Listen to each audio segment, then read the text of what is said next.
বাংলাদেশে উইনার হয়েছে প্রথমবার ট্রাই করে, যেটা আমাদের দেশের জন্য খুবই সুনামের একটা জিনিস, খুবই ভালো একটা জিনিস। কিন্তু এইটা দেখার পর থেকে কিছু মূর্খ ব্রেইনলেস জেলিফিশের মতো মানুষেরা এখন একে কম্পেয়ার করছে মিথিলার মিস ইউনিভার্সের পারফরমেন্সের সাথে, বলছে অশ্লীল কাপড় চোপড় পরেও যেটা অর্জন করতে পারেনি সেটা তো আপু করে নিয়েছে। প্রথম ব্যাপার হচ্ছে ওই অশ্লীল কাপড়টা এখানে শুধুমাত্র মিথিলা পরে নেয়, অনেকেই পরেছে, কারণ ওইটা মিস ইউনিভার্স এবং মিস ওয়ার্ল্ডের কস্টিউম কোড, ওইটা এখানে পড়তে হয় ভাই, ঠিক আছে।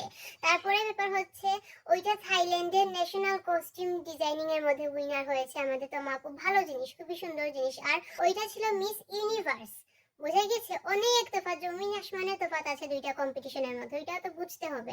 তার পাশাপাশি হচ্ছে ওই মিথিলাই যে একটা হ্যান্ড উভেন জামদানি শাড়ি পরে এত সুন্দরভাবে সেজে পিছনে বাংলাদেশের জাতীয় ফুল শাপলা ফুল লাগিয়ে তো অ্যামেজিং একটা পারফরমেন্স দেখিয়েছে, ওইটা নিয়ে কিন্তু কোনো বাঙালির মুখে কোনো সুনাম শোনা যায়নি, কিন্তু ওই কাপড় নিয়ে তারা এখানে তাকে ক্রিটিসাইজ ঠিকই করতে পেরেছে।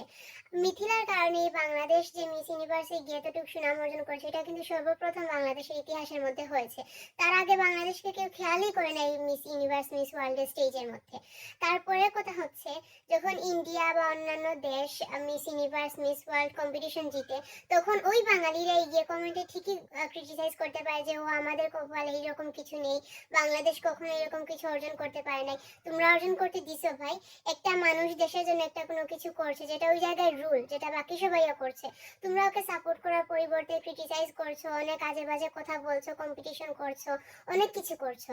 তারপরও তো সে একটু মনকে শক্ত রেখে অনেক চেষ্টা করেছে আমাদের দেশের জন্য কোনো কিছু একটা নিয়ে আসার জন্য। ভালো কিছু বলতে না পারো ভাই, খারাপও তো এটলিস্ট বললো না।